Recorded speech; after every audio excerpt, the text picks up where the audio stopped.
নমস্কার বন্ধুরা, আজকে আমি ভিডিওটা শুরু করলাম আমার রান্নাঘর থেকে। সবাইকে জানাচ্ছি আপনাদেরকে শুভ ষষ্ঠী। এখন আমি বানাবো মাটনটার মধ্যে আমি নুন হলুদ দিয়ে সেদ্ধ করে নিয়েছি। নুন হলুদ সর্ষের তেল দিয়ে দিয়েছি টক দই। এদিকে আমার কড়া গরম হচ্ছে।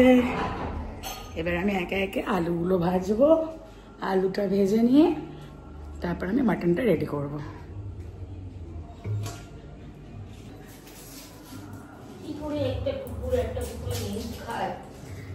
এই আমার ট্যাঙ্গো মাম্মাম নানি।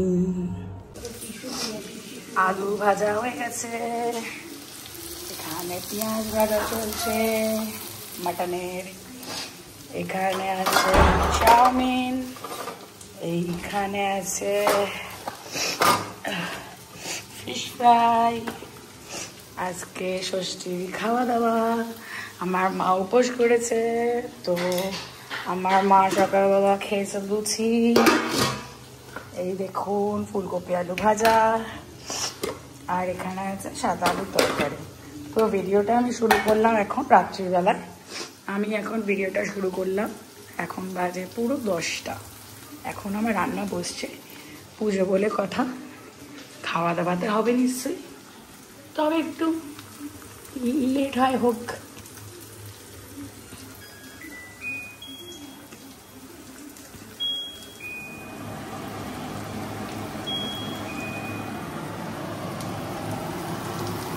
খুব দুঃখের সাথে জানাচ্ছি যে যেভাবে পাকিস্তান খেলছিল, উইকেট পড়ছিল, খুব আনন্দ হচ্ছিল, কিন্তু তখন আমি ভিডিওটা শুট করতে পারিনি, তাই আমি এখন শুট করলাম।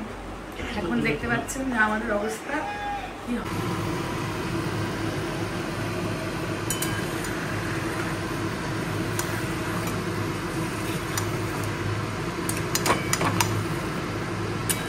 মশলা কষানো আমার রেডি হয়ে গেছে। এবার আমি বয়েল করা মাটনটা দিয়ে ভালো করে কষাবো।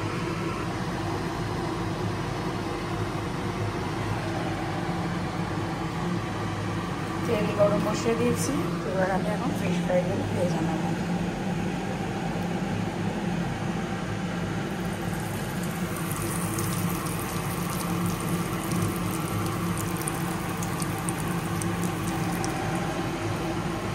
তারপরে আমার মাংসটা কষানো কিন্তু হয়ে গেছে।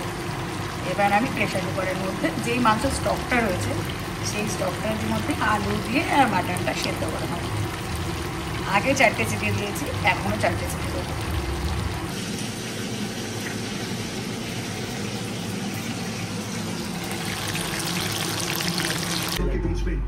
तिलक वर्मा जरूर कहेंगे उन्हें समय लीजिए, लंबी पारी खेलनी है हमें। हाँ, क्योंकि मुझे लगता है आपके पास 13-14 ओवर तक टाइम है।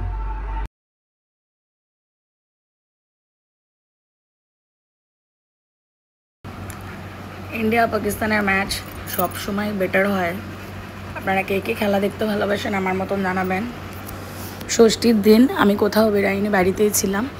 আর এবারে পুজোতে আমি অতটা বাইরে প্যান্ডেল হোপিং করব না, ওই টুকটাক একটু আধটু মাকে নিয়ে বেরাবো, কারণ শরীরটা ঠিক নেই আমার, সাথে মায়েরও। তো যতটা কম বেরানো যায়, বছরে একবার মা যখন এসছেন আমাদের সবাইকে আনন্দিত করতে, তো আমরা চেষ্টা করব শান্তিপূর্ণভাবে যেভাবে আনন্দটা উপভোগ করা যায়। তো সব সময় তো পরিস্থিতি সাথ দেয় না, তো এবারে পুজোটা একটু নর্মালভাবেই কাটবে। যাই হোক, খাওয়া দাওয়া তো বন্ধ হবে না, সেটা চলতে থাকবে। আমার মা কন্টিনিউয়াসলি ঠাকুরকে ডাকছে, আর আমার বাবা খুব খুশি। এই দেখুন আমার মায়ের উত্তেজনা। মা তারাকে ডেকেছে, আমার মা মা তারার ভীষণ বড় ভক্ত, তো বলছে মা তারা ছিল বলে জিতে গেছে। যাই হোক, আমাদের প্যালগাঁওতে যেটা হলো সেটার পরে আমরা সত্যি রীতিমতন খুব ক্ষিপ্ত হয়ে আছি। তো তারপরেও এদেরকে দরকার ছিল জব্দ করাটার। সো এইভাবে আমরা ষষ্ঠীর দিন দিনটা কাটালাম, রাতটা কাটালাম, রান্না বান্না করলাম। সকালবেলা তো মা রান্না টান্না করেছিল, লুচি পুজো দিয়েছিলাম। তো মাতারা নিয়ে আছে 9 দিন আমার সকালবেলা করে পুজো হচ্ছে মায়ের কাছে। এই যে মুখগুলো চুন হয়ে গেছে এদের, দেখুন। এবার আমি ছাদে যাব, একটা 16 শটার আছে, সেই 16 শটারটা ফাটাবো। আমরা খুব খুশি, India is winner, champion champion.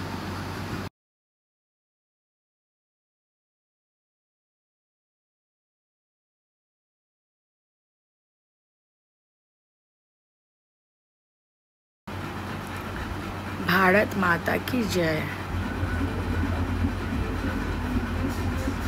Last অবধি তো ট্রফিটাও নেয়নি,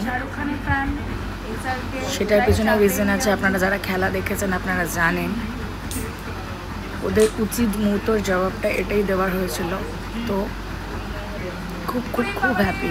ষষ্ঠীর দিনটা মোটামুটি ঘর বাইরে রান্নাবান্না সমস্ত কিছু নিয়ে ষষ্ঠীর দিনটা মোটামুটি আমাদের এইভাবে কাটলো।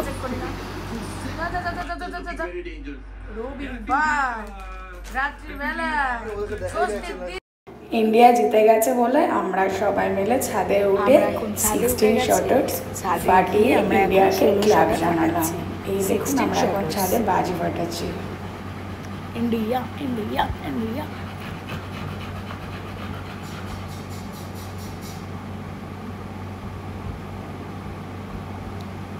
সবাইকে শুভ শারদীয়ার আন্তরিক প্রীতি ও শুভেচ্ছা।